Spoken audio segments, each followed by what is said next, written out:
মৌলানার নাম যেখানে, সেখানে কিন্তু ভারতের সুভাষচন্দ্র নাই, শরৎচন্দ্র নাই, শেখ সাহেব তো সেখানে নস্যি, একটা ছোট একটা পুতুল মাত্র। যত আন্দোলন হয়েছে, সংগ্রাম হয়েছে, শেখ মুজিব নাসির কি বললো যে চুনোপুটি ছিল। এখন চুনোপুটি আমি তাও বলবো না, হি ওয়াজ নো হায়ার।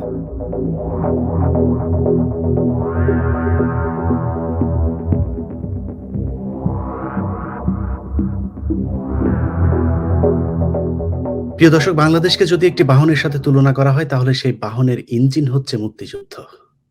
কিন্তু বাংলাদেশ নামক সেই বাহনটি আজ লাইনচ্যুত হয়ে পড়েছে, কারণ এই মুক্তিযুদ্ধে যারা অবদান রেখেছে তাদের সবাইকে খলনায়ক বানিয়ে শুধুমাত্র একজনকে নায়ক বানাবার চেষ্টা করা হচ্ছে। বাংলাদেশের পাঠ্যপুস্তক থেকে ইতিহাস সবখানে আজ শুধুমাত্র শেখ মুজিবময় এক বন্দনা গাওয়া হচ্ছে, কিন্তু এই মুক্তিযুদ্ধে শুধুমাত্র শেখ মুজিব একাই কি অবদান রেখেছেন? সবার আগে যদি কারোর কথা বলতে হয় তাহলে অবশ্যই মাওলানা আব্দুল হামিদ খান ভাসানীকে নিয়ে আলোচনা করতে হবে, কিন্তু সেই আলোচনা আজ সবখানেই অনুপস্থিত। যে কারণে আমরা এই বিষয়টি নিয়ে আজ আলোচনা করব, এবং আমার সাথে উপস্থিত আছেন জনাব আলী ইমাম এবং মঈনুদ্দিন নাসের, যারা বিশিষ্ট মুক্তিযোদ্ধা এবং যুক্তরাষ্ট্রে অবস্থিত মাওলানা আব্দুল হামিদ খান ভাসানী ফাউন্ডেশনের একজন প্রেসিডেন্ট এবং অন্যজন সাধারণ সম্পাদকের ভূমিকা পালন করছেন। কাকে থুয়ে কার কাছে যাব সেটা জানি না, তবে যেহেতু আজকে আমরা মাওলানা ভাসানীকে নিয়ে কথা বলবো, তো মাওলানা ভাসানী ফাউন্ডেশনের যেহেতু প্রেসিডেন্ট জনাব মুক্তিযোদ্ধা আলী ইমাম, আমরা প্রথমে তার কাছে যাচ্ছি। আলী ইমাম, আমরা আপনাকে স্বাগত জানাচ্ছি এবং আজকের অনুষ্ঠানে আপনার কাছে প্রথম প্রশ্ন সেটা হচ্ছে যে বাংলাদেশে আমরা এখন যেটা দেখছি যে বাংলাদেশের পাঠ্যপুস্তক থেকে শুরু করে ইতিহাস সবখানেই আজকে শুধুমাত্র মনে হচ্ছে একটি ব্যক্তিকে নিয়ে খুব বেশি আলোচনা চলছে, কিন্তু সেখানে মাওলানা ভাসানী কোথায়? Thank you. আমাদের খ্যাতনামা সাংবাদিক বহির্বিশ্বের জনাব ইলিয়াস হোসেন সাহেব, মাওলানা ভাসানী কোথায়?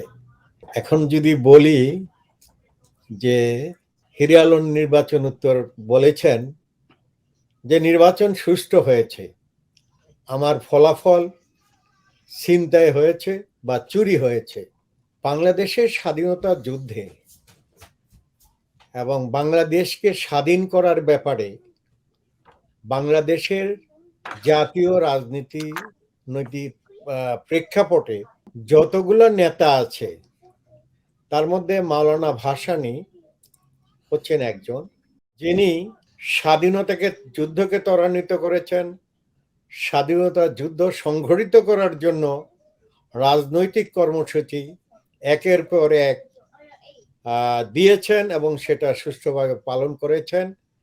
এবং তা করতে গিয়ে প্রথম পর্যায়ে আইয়ুবের পতন, পরবর্তীতে ইয়াহিয়া আসে, আসার পরে ইয়াহিয়ার সাথে শেখ মুজিবের কথা, ভুট্টো আসে, নৌবিহারে যায়, অনেক ঘটনা। কিন্তু মাওলানা ভাসানী তিনি দেশের স্বাধীনতার পক্ষে ছিলেন এবং স্বাধীনতা চেয়েছেন।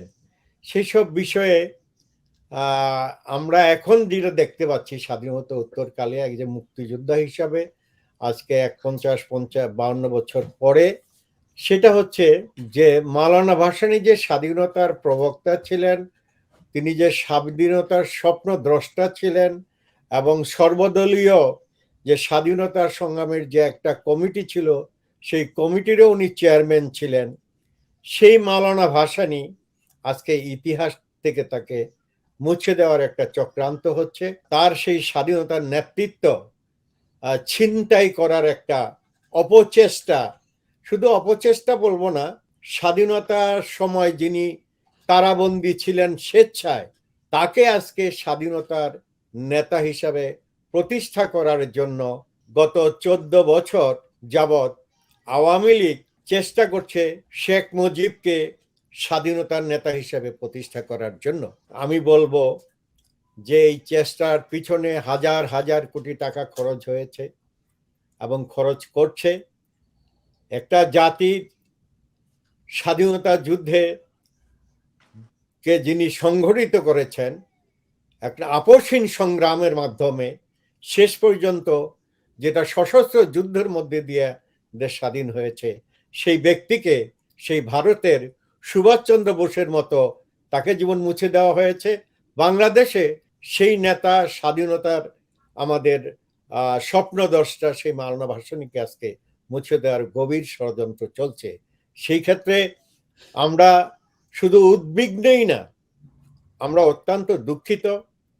যে কোনো সরকারি বাংলাদেশে আসুক, যার যেখানে যতটুকু সম্মান দেওয়া, স্বাধীনতার যুদ্ধে আমরা বলবো না শেখ মুজিবের কোনো অবদান নাই, অবশ্যই তার অবদান আছে, সেই অবদান আমরা স্বীকার করি।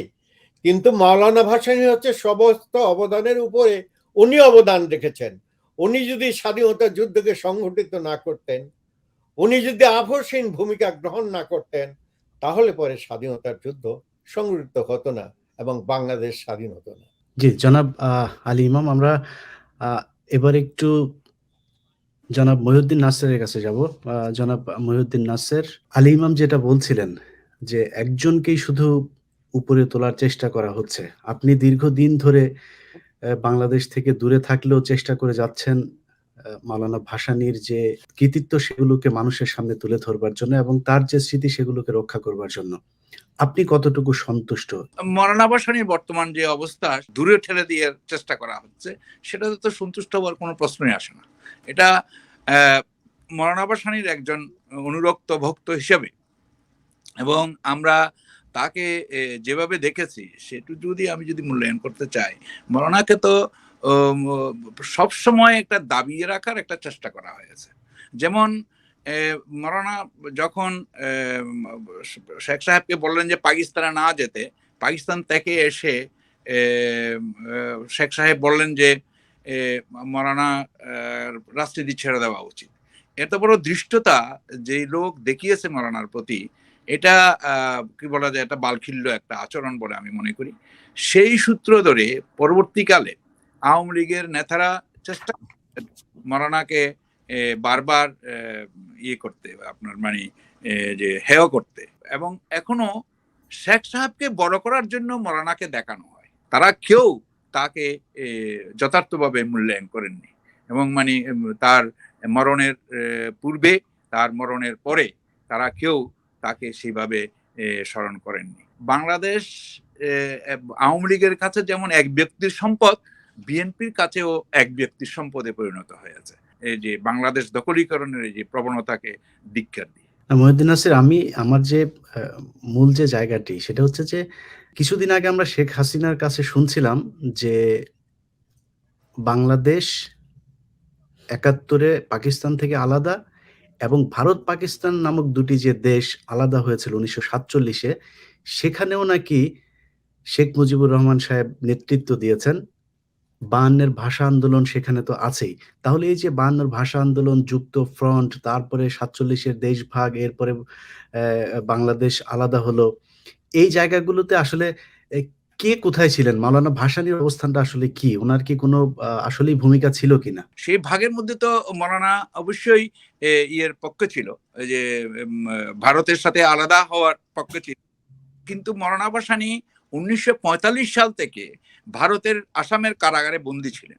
কারণ তখন জওহরলাল নেহেরু এবং ব্রিটিশ এরা মিলে, আর ওই সময় যারা আসামের যারা যে সমস্ত মুসলিম নেতারা ভারতের সাথে সংযুক্ত থাকতে চেয়েছিলেন, তারা সবাই মিলে আপনার মাওলানার বিরোধিতা করেছিলেন এবং মাওলানাকে কনস্পিরেসি করে তারা জেলে পাঠিয়েছিলেন। মাওলানা ১৯৪৫ সাল থেকে ১৯৪৭ সাল দেশভাগের সময় উনি কারাগারেই ছিলেন আসামে, এবং দেশভাগের পরে তাকে চুপিসারে রাতের অন্ধকারে বাংলাদেশের মধ্যে, তৎকালীন ইস্ট পাকিস্তানের মধ্যে ঠেলে দেওয়া হয়েছিল তার স্বাধীনতার পরে। আর সেখানে মাওলানা তো চলে আসলেন। মাওলানা কিন্তু আসতে চাননি। ওনার দাবি ছিল আসামকে বাংলাদেশের ইয়ে করা। তবে ১৯৪৫ সালের পূর্বে যদি সিলেটের দাবিটাকে যদি পাকিস্তানভুক্ত করার জন্য তিনি সফল না হতেন, তাহলে আজকে সিলেটও কিন্তু ভারতের অন্তর্ভুক্ত থাকতো। মাওলানা ভাসানীর এককভাবে যদি আপনি বলেন বা সিলেটকে বাংলাদেশভুক্ত করার পিছনে মাওলানাই একমাত্র দায়ী এবং মাওলানাই একমাত্র নেতৃত্ব দিয়েছেন, সেখানে অন্য কারো কোনো কিছু ভূমিকা নাই। আর শেখ সাহেব তারা তো অনেক পিছনের স্তরের নেতা ছিলেন। তারা তো সরওয়ার্দী সাহেবের সাথে পলিটিক্স করেছেন, রাজনীতি করেছেন, দিস ইজ ট্রু। এবং তিনি পাকিস্তান আন্দোলনের সাথে জড়িত ছিলেন, সেটাও সত্য। মুসলিম লীগের সাথে জড়িত ছিলেন, কিন্তু মৌলানারা যেইভাবে আপনার মানে অগ্রগামী ভূমিকা পালন করেছেন, সেখানে কিন্তু শেখ সাহেবের ওই দূর পর্যন্ত, অত দূর পর্যন্ত শেখ সাহেবের সেই বিস্তৃতি ছিল না। শেখ সাহেব অনেক পিছনে। যেমন বাংলাদেশে যখন আওয়ামী লীগ নির্বাচন আওয়ামী লীগ হয়, তখন শেখ সাহেব 2 নম্বর জয়েন্ট সেক্রেটারি। 1 নম্বর জয়েন্ট সেক্রেটারি ছিল খন্দকার মোস্তাক, এবং 2 নম্বর জয়েন্ট সেক্রেটারি ছিল শেখ সাহেব, আর সেক্রেটারি ছিলেন শামসুল হক সাহেব, এবং মৌলানা ছিলেন প্রতিষ্ঠাতা সভাপতি, যিনি আওয়ামী লীগের নৌকা প্রতীক থেকে শুরু করে হেন কোনো যুক্তফ্রন্টের প্রতীক ছিল নৌকা, এবং সবকিছু কিন্তু মৌলানার করা। মৌলানাই বাংলাদেশের যে রাজনৈতিক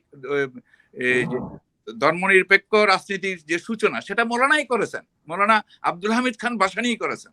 আপনি অবাক হয়ে যাবেন, আপনি জানেন আফ্রো ল্যাটিন আমেরিকা, এশিয়া এবং দ্য এন্ড অফ এম্পায়ার নামে একটা রেভলিউশন, বইটার নাম, সেই রেভলিউশনের ম্যাগাজিন, এটা বই না, এটা ম্যাগাজিন, সেই ম্যাগাজিনের 2 নম্বর সম্পাদক ছিলেন মৌলানা আব্দুল হামিদ খান ভাসানী, এবং সেটা ম্যালকম এক্স এর উদ্যোগে এই প্রকাশনাটা প্রকাশিত হতো। সেখানে উপদেষ্টা পরিষদে মৌলানার নাম আসলো কিভাবে? মৌলানার নামটা ছিল অনেক বিস্তৃত, সেটা ওইখানে কিন্তু মৌলানার নাম যেখানে, সেখানে কিন্তু ভারতের সুভাষচন্দ্র নাই, শরৎচন্দ্র নাই, চিত্তরঞ্জন নাই। শেখ সাহেব তো সেখানে নস্যি, একটা ছোট একটা পুতুল মাত্র। সেখানে মৌলানার কাছে সে শেখ সাহেব কি আপনার মানে আজকে গবেষণা হচ্ছে, এই গবেষণা করে এগুলি এতদিন পরে বের করা হচ্ছে। আর আপনি জানেন যে বাংলাদেশের কিন্তু প্রথম আন্দোলন ভাষা আন্দোলন নয়, ভাষা আন্দোলনকে আজকে তৈরি করা হয়েছে, প্রথম আন্দোলনকে ধামাচাপা। প্রথম আন্দোলন ছিল কৃষক বিদ্রোহ, নাচলের কৃষক বিদ্রোহ পরম্পরা ছিল ভাষা আন্দোলন। কৃষক বিদ্রোহের কারণে আপনার মানে সেখানে উত্তপ্ত অবস্থা সৃষ্টি হয়েছিল নাচলে, এবং সেই ধারাবাহিকতায় কিন্তু ভাষা আন্দোলন এসেছে। যেদিন 21 ফেব্রুয়ারি তিনি সেখানে সেদিন ছিল না, কারণ তখন পাকিস্তানিরা সেই ভাষা আন্দোলনটাকে তারাই ঠেলে দিয়েছে, তারাই ঠেলে আবার এই অবস্থাতে নিয়ে আসে। কারণ সেটা 1952 সালের 21 ফেব্রুয়ারির পূর্বেই এটার নিষ্পত্তি হয়ে গিয়েছিল। ডক্টর মোহাম্মদ শহীদুল্লাহ এবং অন্যান্যরা মেনে নিয়েছিল যে বাংলাদেশে পাকিস্তানের রাষ্ট্রভাষা বাংলা এবং উর্দু 2 হবে, এটা কিন্তু মেনে নিয়েছিল তখন। কিন্তু তারা এসে পরবর্তীকালে 21 ফেব্রুয়ারির 164 ধারা জারি করে মিছিলের মধ্যে গুলি করে সেই জিনিসটাকে আবার চাঙ্গিয়ে দিয়েছিল। এবং এর চাঙ্গিয়ে দেওয়ার সেই দিন কিন্তু মৌলানা ঢাকাতে ছিলেন না, তিনি গিয়েছিলেন ময়মনসিংহে কৃষক আন্দোলনের সাথে একটা সম্পৃক্ত একটা র্যালিতে বক্তৃতা দেওয়ার জন্য। তিনি সেখানে বক্তৃতা দিয়ে আসছিলেন। তিনি চিন্তাই করতে পারেন না যে পাকিস্তানিরা এখানে গুলি করবে, কারণ তখন তো নিষ্পত্তি হয়ে গিয়েছিল বিষয়টা। আন্দোলনের দিক থেকে ছাত্ররা সুবিধাবাদী, সেই সুবিধাবাদী চরিত্র, এদেরকে উপরে গুলি করে এদেরকে কিন্তু জাগিয়ে দেওয়া হয়েছিল, এদেরকে উত্তক্ত করা হয়েছিল, এবং সেই ভাষা আন্দোলনটা বাংলাদেশের যে কৃষক বিদ্রোহ ছিল সেটাকে দামাচাপা দিয়ে দেওয়া হয়েছিল। আজকে যে ধর্মনিরপেক্ষতার রাজনীতি বলা হয়, সেই ধর্মনিরপেক্ষতার রাজনীতিতে হিন্দুরা যেভাবে নিগৃহীত হচ্ছে, সেই ধর্মের রাজনীতিতে এই খ্রিস্টানরা যেভাবে নিগৃহীত হচ্ছে, সেই সময় কিন্তু পাকিস্তান আমলেও সেভাবে নিগৃহীত হয় নাই। কিন্তু 1953 সালে মৌলানা ভাসানী প্রথমে এস্টাবলিশ করেছিল যে আমাদের বাংলাদেশের রাজনৈতিক ধারা হবে ধর্মনিরপেক্ষ। আজকে ধর্মনিরপেক্ষর কথা, এটা তো শেখ সাহেবের সৃষ্টি না। শেখ সাহেব যেটা সৃষ্টি করেছেন সেটা মুজিববাদ, সেটা ধর্মনিরপেক্ষতাবাদ না। শেখ সাহেবের রাজনীতিকে আমরা দেখেছি মুজিববাদ হিসেবে, এবং সেই মুজিববাদ ছিল ধর্মনিরপেক্ষতা, জাতীয়তাবাদ, সমাজতন্ত্র এবং গণতন্ত্রের একটা জগাখিচুড়িবাদ। সেই জগাখিচুড়িবাদেই শেখ সাহেবের বাদ ছিল। সেই সময় আপনি অবাক হয়ে যাবেন, সরোয়ার্দীর চেলা হিসাবে শেখ সাহেব কিন্তু সেই ধর্মনিরপেক্ষতার বিরোধিতা করেছিল যখন মৌলানা ধর্মনিরপেক্ষতা এস্টাবলিশ করছে তখন।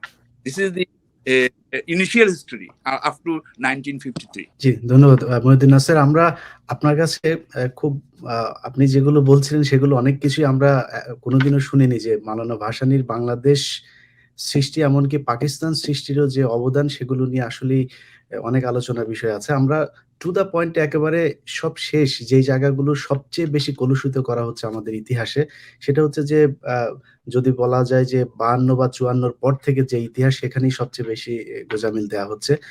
আমরা জনাব আলী ইমাম, আপনার কাছে জানতে চাই, আপনি মুক্তিযুদ্ধে সরাসরি সম্মুখ যুদ্ধে অংশ নিয়েছেন। আপনার কাছে যদি জানতে চাই যে 1971 সালের যে যুদ্ধে আপনি অংশ নিয়েছেন জীবন বাজি রেখে, সেই যুদ্ধে আপনি সবচাইতে বেশি কার নেতৃত্বে বা কার প্রতি উদ্বুদ্ধ হয়ে তারপরে সেই যুদ্ধে যোগ দিয়েছিলেন? এখানে যদি আমরা আ শেখ মুজিবুর রহমান, যাকে আমাদের এখন জাতির পিতা বলা হয়, আর মাওলানা ভাসানী, এই দুজনের ব্যাপারে যদি আপনাকে চয়েস দেওয়া হয়, আপনি কার ব্যাপারে বেশি উদ্বুদ্ধ হয়েছেন বলে মনে করেন? এক কথায় যদি বলি তাহলে বলবো মাওলানা ভাসানী। আমার জীবনে ছাত্রলীগ করার কোনো সৌভাগ্য কোনোদিনই হয় নাই। আমি পূর্ব পাকিস্তান ছাত্র ইউনিয়ন মেনন গ্রুপের থেকে শুরু আমার রাজনীতি জীবন। 1970 সালে যখন পূর্ব পাকিস্তান ছাত্র ইউনিয়ন ভেঙে যায়, ইকবাল হলের মাঠে একটা ছাত্র ইউনিয়নে আমাদের পূর্ব বাংলা বিপ্লবী ছাত্র ইউনিয়ন হয়, আর পূর্ব বাংলা ছাত্র ইউনিয়ন হয় এসএম হলে। দুটা সম্মেলনের পাশাপাশি, একটা ইকবাল হলের মাঠে আর একটা হলো এসএম হলে। সেদিন স্লোগান ছিল একাদশের সম্মেলন আমাদের পক্ষ থেকে বিপ্লবেরই নিদর্শন।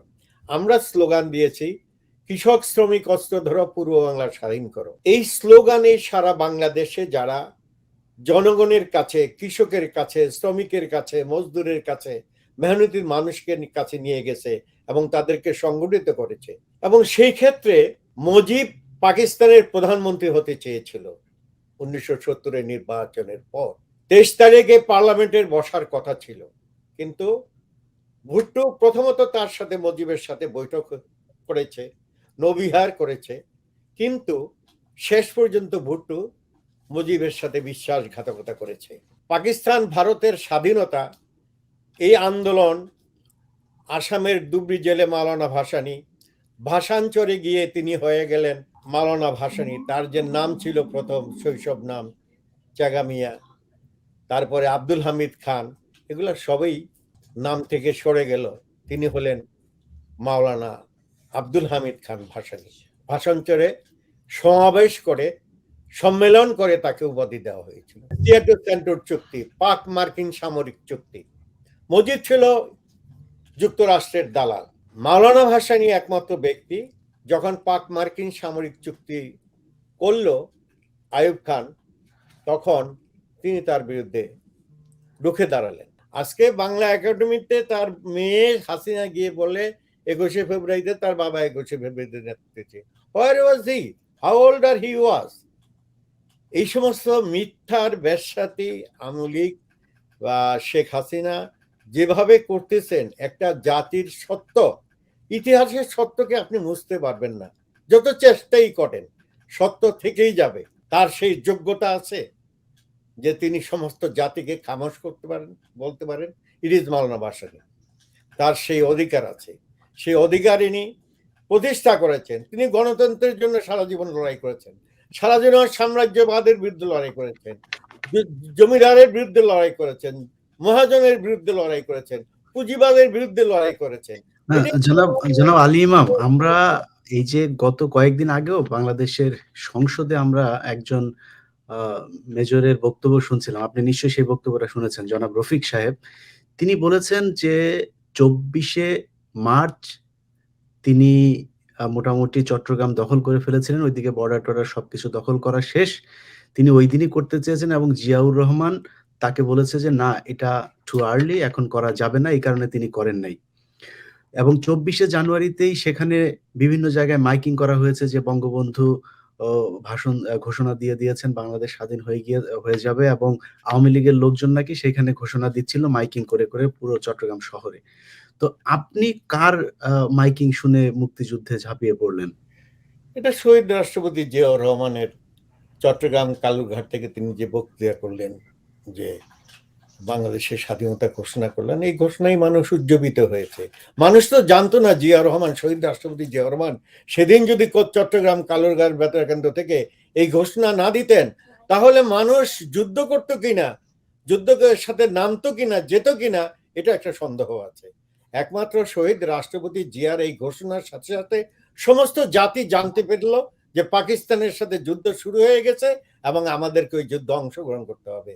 এবং বাংলাদেশের সর্বস্তরের মানুষ সেই যুদ্ধে অংশগ্রহণ করেছে, আমরাও করেছি, আমরা তার ডাকেই যুদ্ধকে এসেছি। নাসির ভাই, আপনি শুনেছেন কিনা জানি না, সংসদে একজন মুক্তিযোদ্ধা, তিনি ওই সময় চট্টগ্রাম অঞ্চলে দায়িত্ব পালন করেছেন, মেজর রফিক।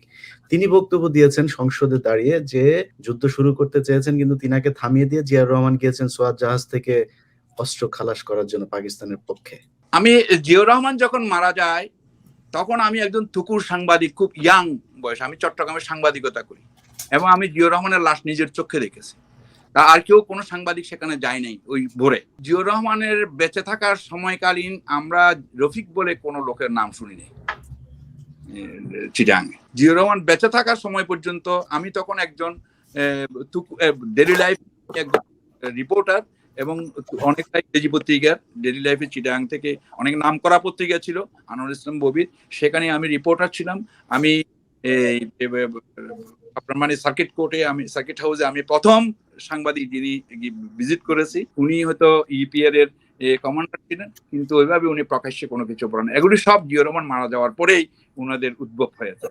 1971 সালের 26শে মার্চ হান্নান সাহেব শ্রমিক লীগের প্রেসিডেন্ট চট্টগ্রামের, হান্নানি বলেছে যে আমরা এখন, গত রাত্রে আমাদের প্রাণপ্রিয় নেতা বঙ্গবন্ধু শেখ মুজিবুর রহমানকে গ্রেপ্তার করা হয়েছে, আমরা এখন স্বাধীনতা যুদ্ধে লিপ্ত, আপনারা যা কিছু আছে তা নিয়ে শত্রুর মোকাবেলা করুন।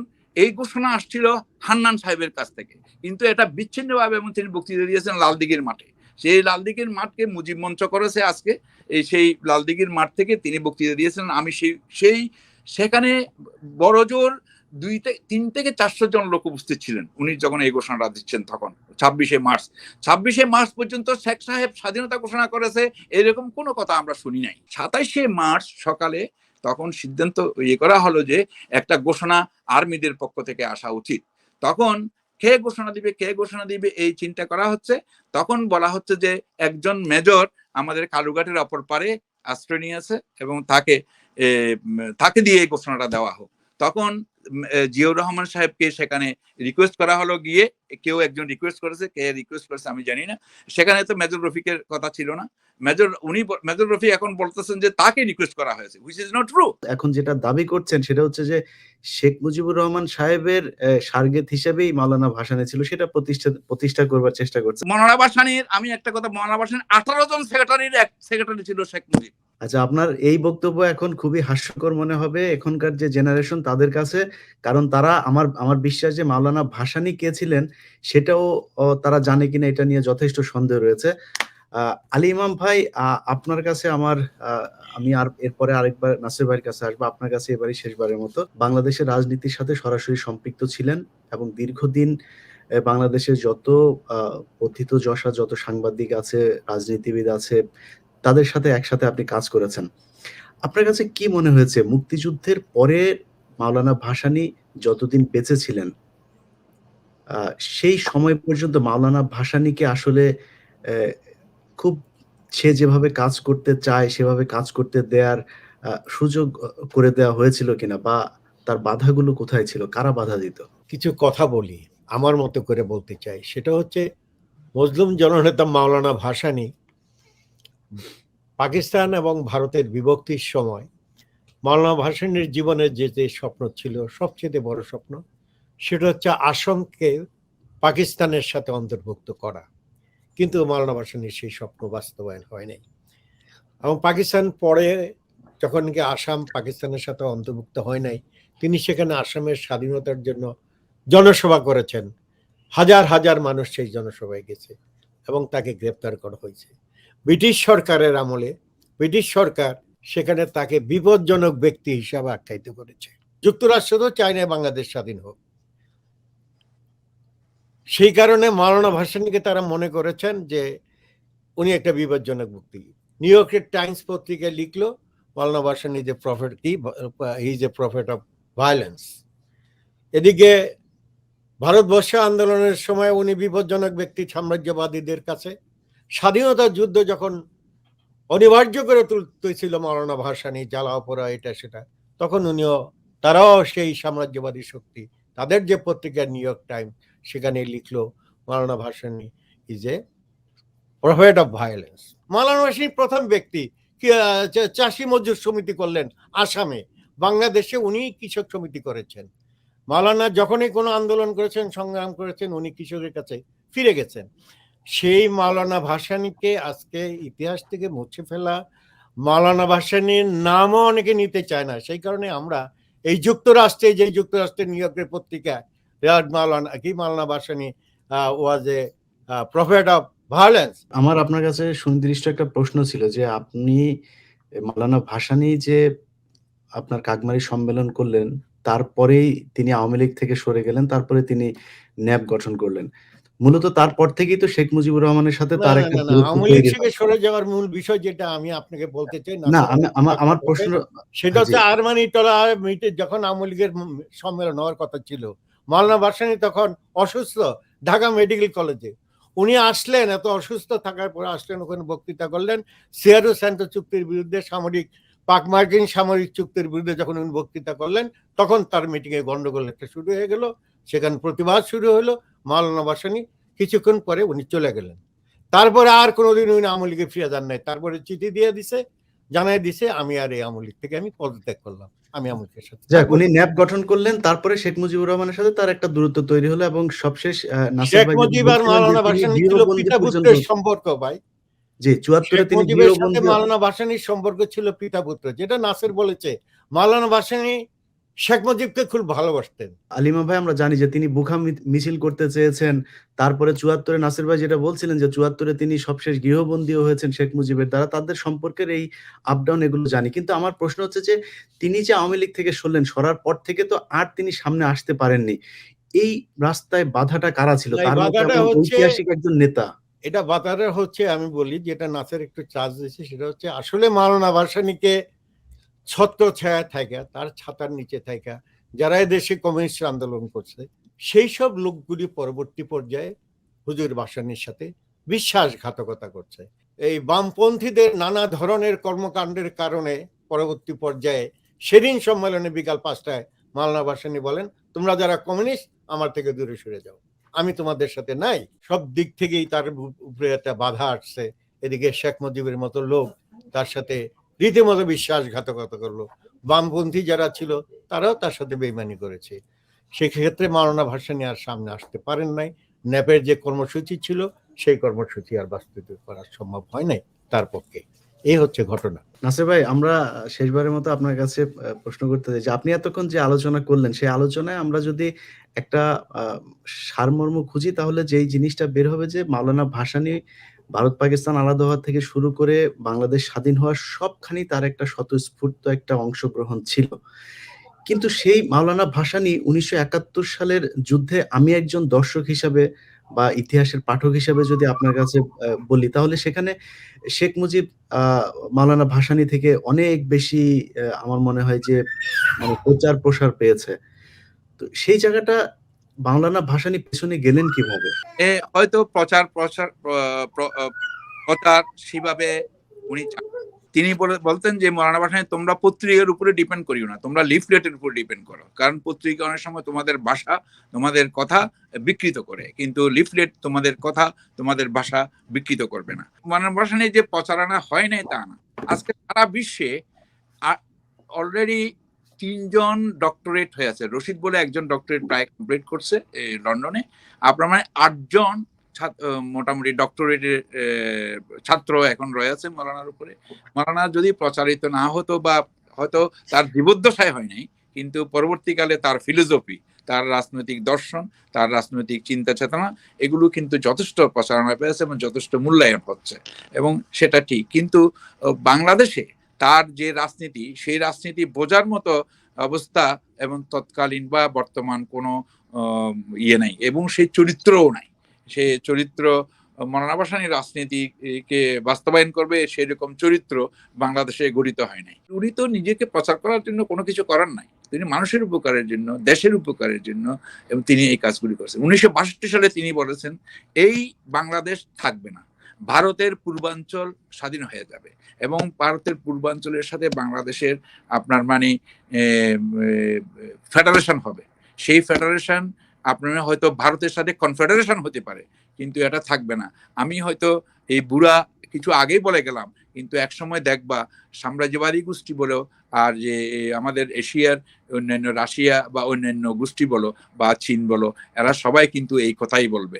আজকে এই কথাগুলি বলা হচ্ছে, চীনের পক্ষ থেকেও বলা হচ্ছে, আমেরিকার পক্ষ থেকেও বলা হচ্ছে। আপনি যে আলোচনায় যে নিয়েছেন সেটার জন্য আপনার ধন্যবাদ, কিন্তু যারা করছে না তাদেরকেও ধন্যবাদ জানাচ্ছি। হয়তো আপনার এই অনুষ্ঠান থেকে তারা উদ্বুদ্ধ হবে ভবিষ্যতে।